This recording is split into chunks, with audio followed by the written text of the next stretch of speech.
retailer with the operator.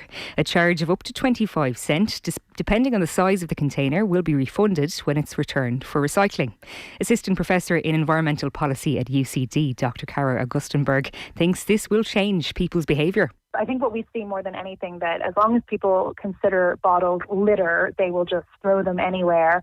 But the minute we put a value on them with something like deposit return scheme, we really do address the litter problem, and we see a lot of success across the world with these kind of models. And that's it for now. More in an hour. News Talk weather. Thanks to Ryanair. Need a gift for Chris Kindle? Ryanair gift cards are the perfect gift.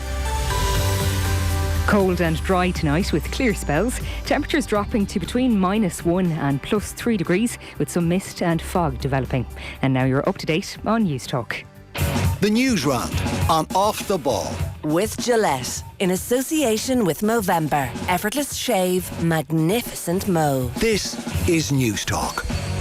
Hello everyone. World Cup is bouncing along very nicely. Tim Vickery is going to join us on the football show after 9. Brazil, courtesy of Casemiro wonder strike, just about get it done against Switzerland. Pat Nevin will check in from Doha. Kevin Kilban with us this hour. Canada bombed. He told us they'd be good. They weren't. So we'll address that with Kevin this hour. Game.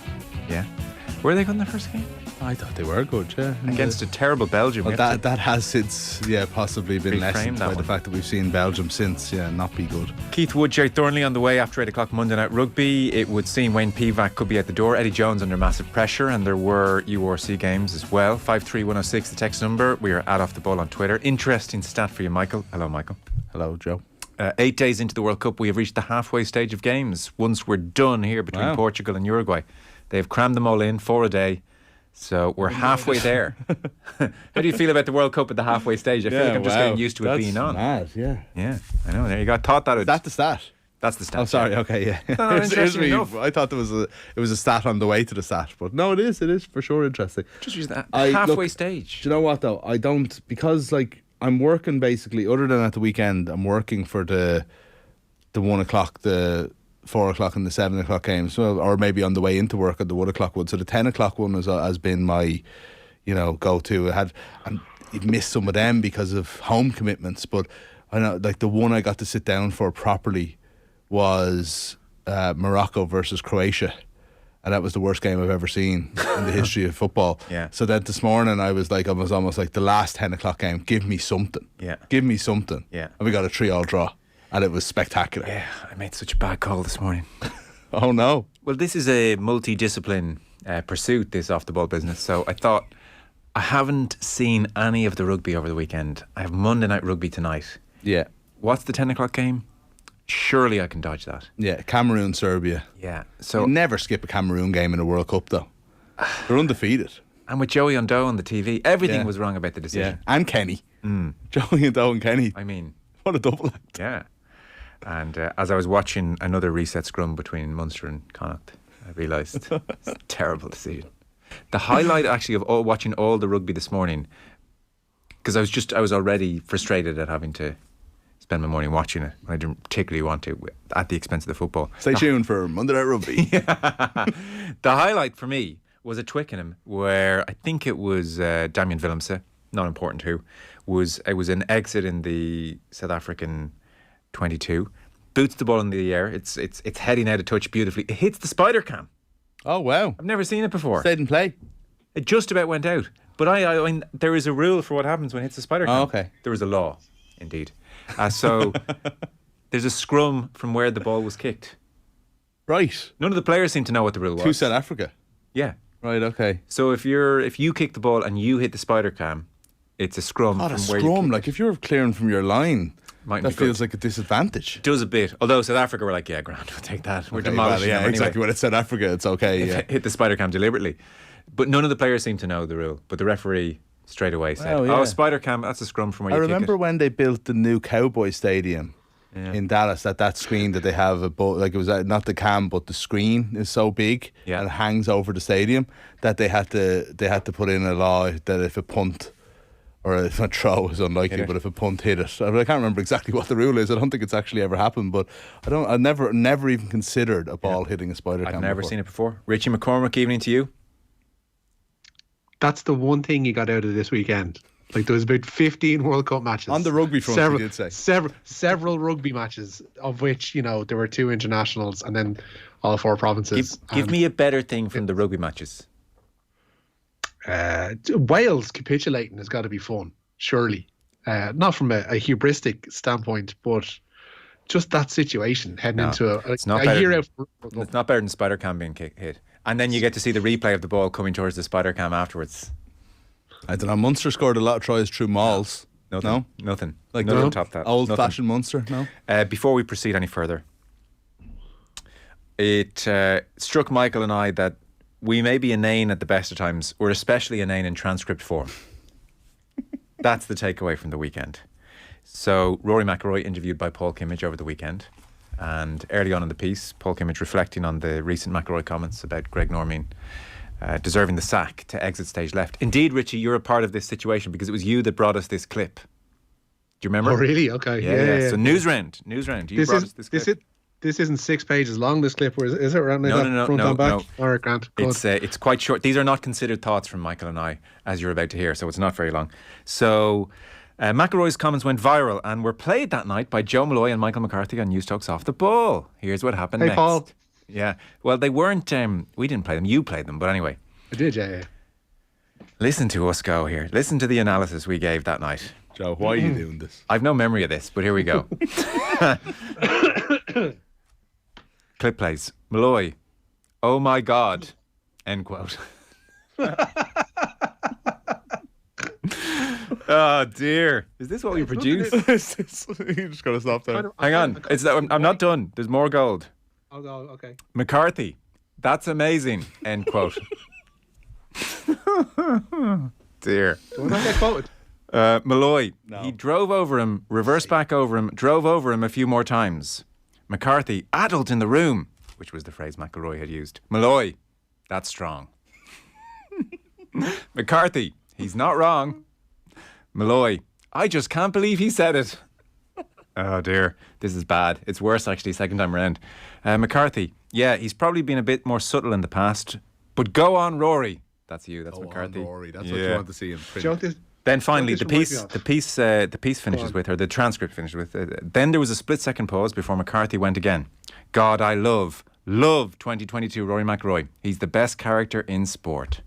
Brilliant. But I stand by that part. That's our contribution. I just want to say, we do have more considered thoughts on the situation, but there are thoughts as they were transcribed fairly and accurately, Richie. That's what we brought to the people. Yeah.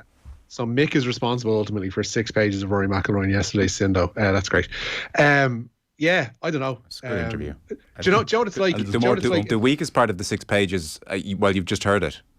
Yeah. Do you know what that reminded me of? Do you remember Arthur Murphy? You're probably too young, Joe.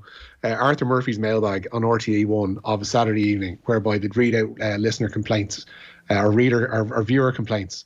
And there'd be 2, I think they were like jobbing actors who would be flanking the late Arthur Murphy either side of him and would read out these complaints in the most clipped of tones. It's like from Mrs. Mary O'Sullivan in Kells writes, Dearest Arthur, I was watching the Late Late Show the other day when it appeared to me, blah, blah, blah, blah. Yeah. So that's exactly what that was like. That was a nice little throwback. Yeah. If ever our employers were to bring us into a room and say, we've decided to sack both of you, before I might mount a defence, if they just slid across this transcript, I think I'd say... And you'd say, where was that in the Sunday Independent, was it, where we were getting the show promoted? I think I would say, that's fair.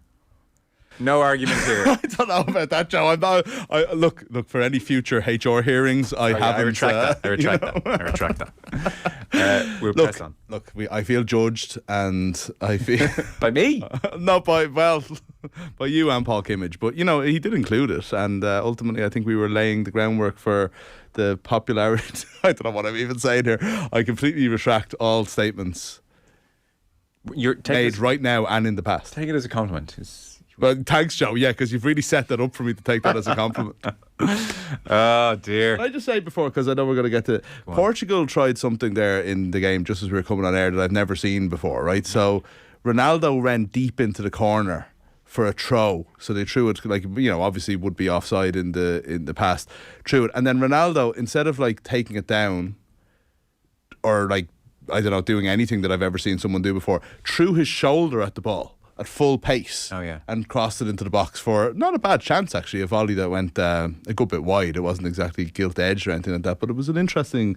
I like seeing people try things from throw-ins. It's not a used enough resort. And now, see, I'm all tongue-tied now because of the way you started the show. Give me the transcript at that point. It's not a device. It's not a device that's used enough in the game. Just before we start the news round, Rich, I just glanced to check. I don't think you have it jotted down, but the USA-Iran pre-match press conference has proved very tasty. So USA play Iran tomorrow, 7 o'clock. No formal diplomatic relations between USA and Iran since 1980. This one is loaded with political tension, a fraught dynamic, it's fair to say. So what's happened here, there's going to have a few aspects. USA Twitter feed put out a graphic of the group standings, and for the Iranian flag, they had the horizontal green, white and red, but they removed the Islamic Republic emblem, and they did so, they said, in support of the protesters in Iran. The Iranian government flipped out, called on FIFA to expel USA from the World Cup, which has not happened. The US coach, Greg Berhalter, has tried to apply some coolant to the situation in his dealings with the press, where he said, look, we didn't know about this, neither the players nor I. There is a wider social media team. We look after the football, so, apologies for any offence, etc. Carlos Queiroz, fresh from ragdoll in Jurgen Klinsmann, turned to the US, and he said, we have solidarity with causes all over the world, whoever they are. If you're talking human rights, there's racism, there's kids dying at schools from shooting. We have solidarity with all. So Carlos not maybe helping the situation. Now, if it was legal to shoot children in US schools, then I would say Carlos had a stronger point. But nonetheless, he was weighing in to point out that US and gun control, far from perfect. Racism, far from perfect. And on we go. So then it came to the US press conference, and a certain degree of sympathy here for the captain, Tyler Adams, who was alongside the coach, Greg Berhalter. And the Iranian press corps decided to take them to task over various issues. So here's just a sense. Tyler Adams had been talking about Iran, and as you'll hear here, the journalist, for a start, didn't like the way he was talking about Iran. Have a listen. You say you support the Iranian people, but you're pronouncing our country's name wrong. Our country is named Iran, not Iran. Please, once and for all, let's get this clear. Second of all, are you okay to be representing a country that has so much discrimination against black people in its own borders? And we saw the Black Lives Matter movement over the past few years. My apologies on the mispronunciation of your country. That being said, there's discrimination everywhere you go. One thing that I've learned, especially from living abroad in the past years and having to fit in different cultures, is that in the U.S. we're continuing to make progress every single day. I grew up in a white family with obviously an African American heritage and background as well. So I had a little bit of different cultures, and I was very, very easily able to assimilate in different cultures. So not everyone has that ease and the ability to do that, and obviously it takes longer to understand, and through education I think it's super important, like you just educated me now on the pronunciation of your country. So it's a process. I think as long as you see progress, that's the most important thing. So there you go, and on it went. That was Tyler Adams dealing with that reasonably well, you would have to say. Other questions, for instance, sport, said the journalist, is something that should bring nations closer together, and you're a sports person, ... Why is it that you don't ask your government to take away its military fleet from the Persian Gulf? There were others in there as well. There was another journalist asked the coach, why is it that an American can come to Iran on a regular passport and there'd be no issue, and yet if an Iranian tried to go to the United States, they would be treated as if they were a suspicious character and would have several hoops to jump through, kind of paraphrasing, but that was the crux of his point. So there was a lot of these questions, and I have to say Berhalter and Tyler Adams in particular in that instance played them like perfectly, because there seemed to be there were issues that they were never going to answer, like that kind of stuff was never going to get, like asking about the financial situation in the United States at the moment, and like just stuff that Berhalter's just never going to touch because it has no bearing whatsoever on the game. But it just shows, I think, from a Iranian perspective, how highly strung they're coming into this game, and there's a lot of reasons for that. The singing and non-singing of the anthem in the first two games. There's a lot of talk about the 98 contest. I remember the 98 contest being historical in a historical context, in that these countries for many years hadn't got on, but there wasn't really that much, if I'm recalling right, tension between the two nations at that time.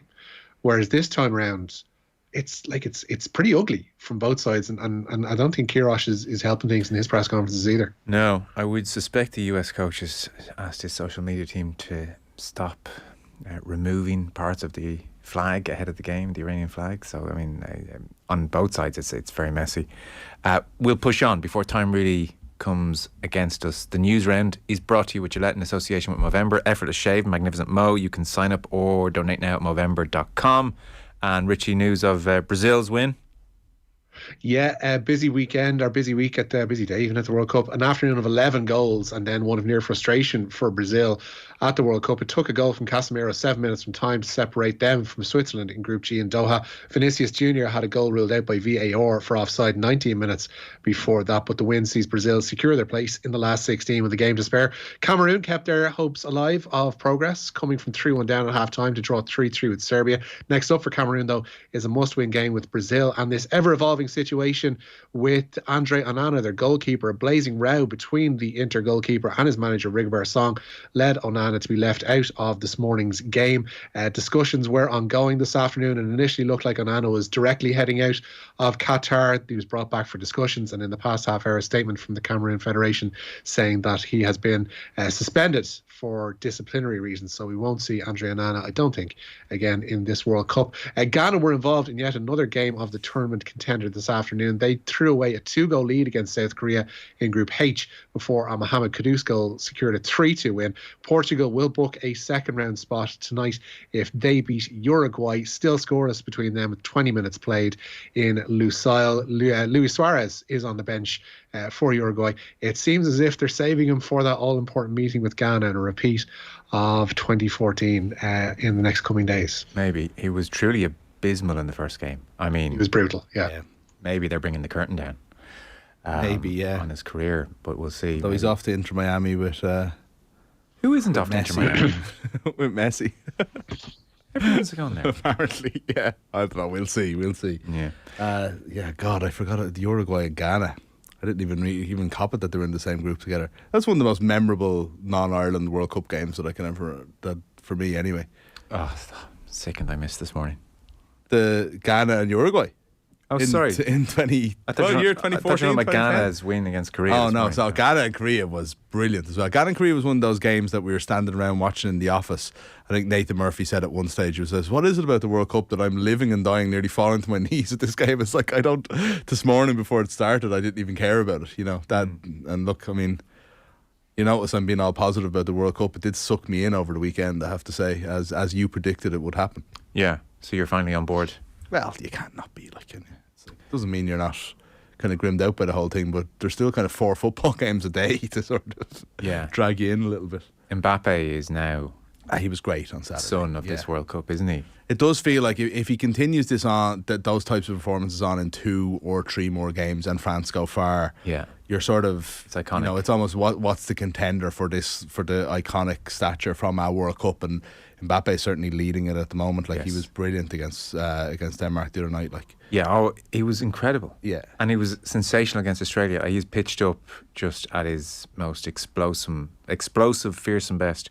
When I say the son of this World Cup, I mean SUN as opposed to SON. The World Cup is revolving around him. I just can't wait to see him again. So there was that, and then I guess there was Messi doing his thing as well. Is there an element of Mbappe and even Messi, I suppose, to an extent, being... there was the beauty of the World Cup back in the day, and I remember listening to the Italia 90 when the lads did the One Day at a Time podcast, and it was almost the last World Cup where it was guys from their local leagues, and they became stars at the World Cup, and obviously gradually that's been happening less and less. I think there is an element of, we definitely don't see Mbappe play that much anymore. I was saying that yesterday in the pay-per-view. We've gorged over the last couple of weeks in particular on a very healthy diet of Erling Haaland. and he's just been devastating, and we've seen everything he's done and watched every millisecond. Whereas I think the majority of us are not checking out PSG games. Although in future now that seems like a ludicrous thing not to do, so I'll watch highlights. But yeah, I missed Mbappe's start of the season. Yeah. Just, you might see him 4 or 5 times a year, really, in full. Whereas guys playing the Premier League, or even with Barcelona, Real Madrid, you'll see them far more often. But there is something about the sort of being tucked away in a league that you're not paying attention to, that they're going to win by 20 points. So you're just not going to see them. You might see them twice or 3 times in the Champions League. Seen him score, like reading out Champions League results across the live shows, and you see scoring plenty. But I had this moment a little bit against Australia, and certainly over the weekend, where I thought, oh, okay, Erling Haaland is utterly devastating, but Mbappe's the best player in the world. Yeah. Because he is hidden away a touch. Yeah, there's just no one like him. Like, there's just 2 or 3 bits of magic, and then you did have the Messi bit of magic. Like, I was like, when, not to go back over the weekend, but when the Argentina match was awful. Like, it was so bad. Yeah. But I remember even just being like frustrated watching it and just thinking, I remember like literally having the thought, it was like, Messi is too old for their tactics to be bit of magic from Messi, because it's not going to happen. And I swear to God, Joe, it was within seconds. Yeah. And it was, what was the magic of that goal? The magic was him basically stopping. Yeah. And that's how I created the space, and then the 2 quick touches. Yeah, I think, was it Di Maria said afterwards that Messi had said that Mexico are dropping deeper and deeper and deeper. And so he sensed that. He knew they were going to drop deep, and he stood still, let them drop, and did his thing. The relief on all their faces. Oh, yeah. There's a strain on that team. Oh, absolutely. Miguel Delaney was reporting that they were at least an hour in the dressing room in what he described as bedlam, or was described to him as bedlam. Yeah. They have to beat Poland. That's there's other results that can happen, but realistically they have to go and beat Poland. I can't believe they're in there, and that's celebrating like that after a round 2 game. But it just goes to show that pressure was on. And maybe that's it. Maybe they needed to go and have some beers and some celebrations and come back out as a relaxed team, because they're certainly not that. No. To go out and play like that again, they might beat Poland, but they're not going any further. No.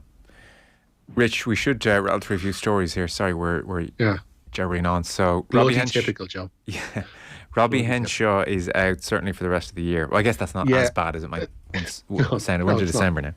It's 4 weeks, Joe. Yeah. A wrist injury has ruled Robbie Henshaw out of Leinster's first 2 pool games, perhaps crucially, in the Heineken Champions Cup. The centre had to undergo a procedure last week on a wrist injury. James Lowe and Jordan Larmour are available for Saturday's meeting with Ulster, but Jonathan Sexton and Charlie Ngatai will have respective calf and shoulder injuries assessed this week. Senior coach Stuart Lancaster says the Henshaw injury stretches their options in midfield. Yeah, obviously it's disappointing to lose him, particularly losing Kieran Frawley as well. But it's not too serious an injury. It's more. It's not a minor procedure, but it needed doing. But it's not a major thing for him. So we're pretty confident he's going to be back early in the new year. Charlie Ngatai obviously is more than able to play at 12, and we've got other options as well. So, but yeah, no, it's disappointing for Robbie, but he'll be back soon enough. Leinster do play Ulster on Saturday coming. Yeah, an Ulster prop, Jeff Tumaga Allen, will likely miss Saturday's game. He has been sent for an MRI, having sustained an injury to his left ankle during Friday night's win over Zebre. However, Eric O'Sullivan is in contention for Ulster's trip to the RDS, having recovered from a shoulder injury. Jack Crowley is a doubt, meanwhile, for Munster's game away to Edinburgh this Friday. The out half requires a scan on a calf complaint. Mike Haley is undergoing the return to play protocols this week, having failed a HIA during Saturday's win over Connacht. Peter O'Mahony should train normally this week, despite suffering a facial injury on Saturday night. And Joe, some bad news and some breaking news, and perhaps your Ralph Wiggum moment for this evening's news round.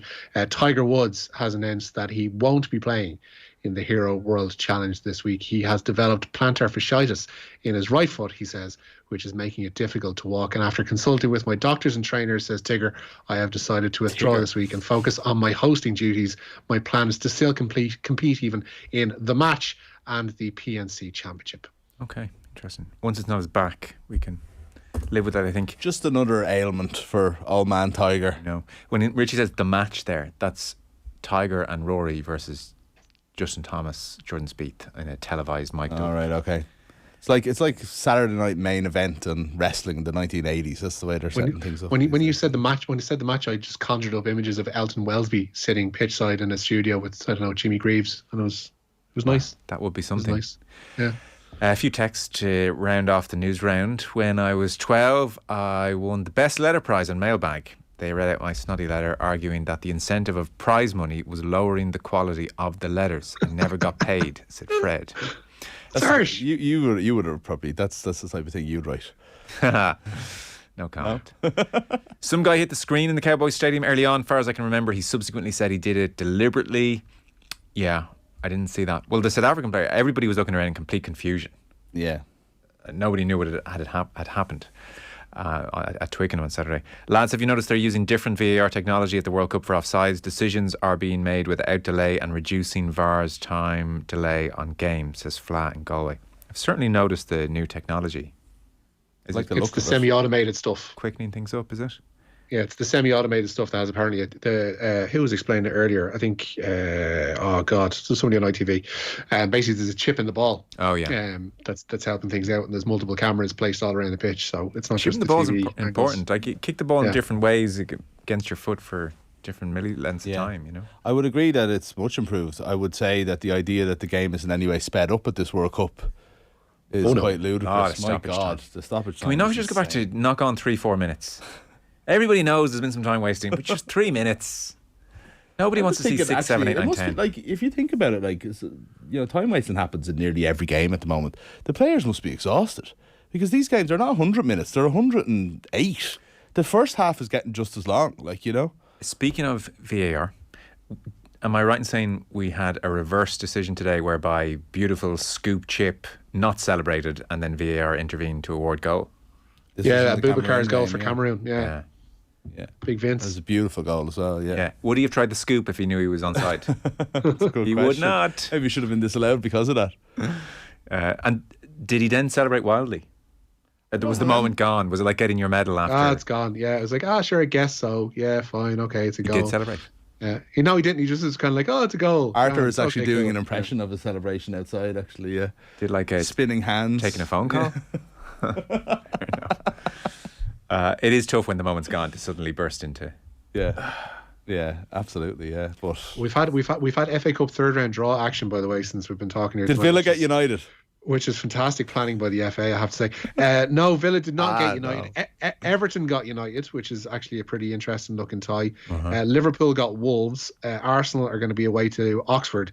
But undoubtedly, the tie of the round is Manchester City against Chelsea. Very good. God, it feels so weird to be saying that during a World Cup. We are out of time. Richard, thank you very much. Joseph, thank you. Michael. Thanks, lads. All you need for Christmas. News Talk's Christmas Cash Machine. Well, somebody missed the call again today, which means roll over to start the week. If you've entered since 7 a.m. Monday, you're still in the competition, but you must know the new number, which is 50,893 euro 34 cents. Text play to 57557. Get your entry in by 3 o'clock tomorrow afternoon, and then across the Go Loud network of stations, Barry Dunn will make the call. If your phone rings, answer within 5 rings, the exact amount in euro and cents, and the cash is yours. So the new amount, 50,893 euro 34 cents. Over 18s only, text cost €2.50, and you're playing across the Go Loud network of stations. Terms and conditions on newstalk.com. The News Round on Off the Ball.